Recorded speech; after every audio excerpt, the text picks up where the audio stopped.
O ministro da Economia, Fernando Haddad, se reuniu com o presidente Lula para apresentar o pacote de medidas que vem sendo elaborado pela equipe econômica para mitigar os impactos do IOF. Entre os pontos já definidos está, por exemplo, a alíquota única de 17,5% para aplicações financeiras. Quem nos explica mais ao vivo, direto de Brasília, é a repórter Carol Rosito. Carol, boa noite para você. A gente fala que esses novos impostos dos investimentos pode até assustar um pouco essa nova leva de investidores, do boom da Bolsa e também nesse meio campo para mitigar o que está diminuindo após o recuo do governo por parte do IOF. Boa noite para você.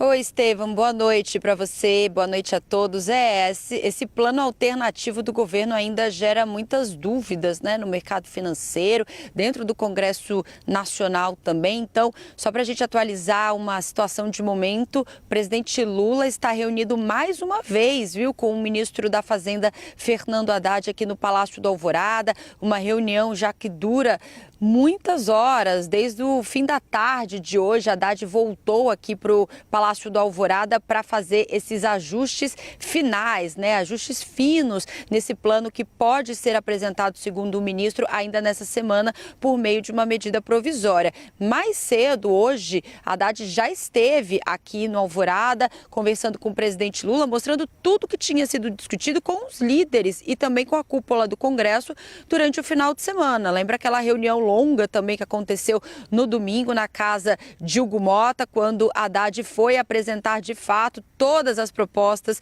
que estavam sendo construídas pela equipe econômica. Bom, o que temos até agora, Ele disse mais cedo que o presidente Lula gostou do que viu, que tudo que foi apresentado à cúpula do Congresso e também aos líderes partidários, o presidente aprovou, mas ainda faltam alguns ajustes, justamente porque surgiram dúvidas e surgiram também alguns questionamentos por parte de parlamentares. Bom, mas nesse momento, esse pacote alternativo ao aumento do IOF traz, por exemplo, essa criação da alíquota única de 17,5% no imposto de renda para aplicações financeiras, independentemente do prazo de resgate. Isso hoje acontece variando entre 15% a 22%. Também eles discutem tributar títulos de renda fixa, hoje isentos também no imposto de renda, então as chamadas LCAs, LCIs, teriam uma tributação de no mínimo 5% no IR, um ponto que já gerou muita repercussão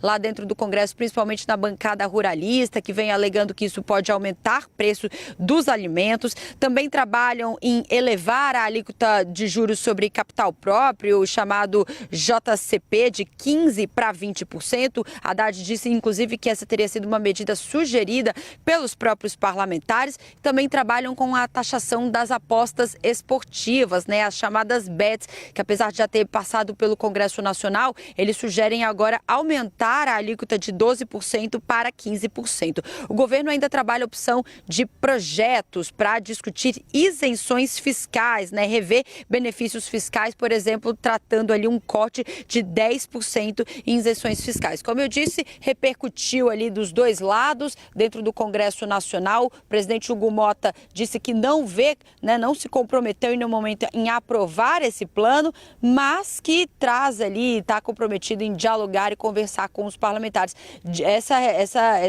Esse posicionamento, inclusive, foi rebatido por Haddad hoje mais cedo, dizendo que foi bastante prudente da parte de Hugo Motta dizer que não tem um compromisso em aprovar, mas sim em dialogar. A gente separou um trecho da fala do ministro Fernando Haddad hoje mais cedo, logo depois da primeira reunião com o presidente Lula lá no Ministério da Fazenda, quando ele explica aí tudo que ele mostrou para o presidente hoje cedo. Vamos ouvir.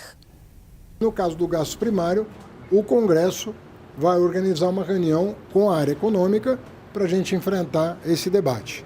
Mas três dos 4 pontos já estão encaminhados. Falta esse 4º ponto, que nós vamos aguardar uma próxima reunião para saber qual é daquilo que já foi encaminhado, daquilo que não foi apreciado, daquilo que foi rejeitado. Quais são as possibilidades de voltar para a mesa para negociar, lembrando que tem muita coisa que já está no Congresso.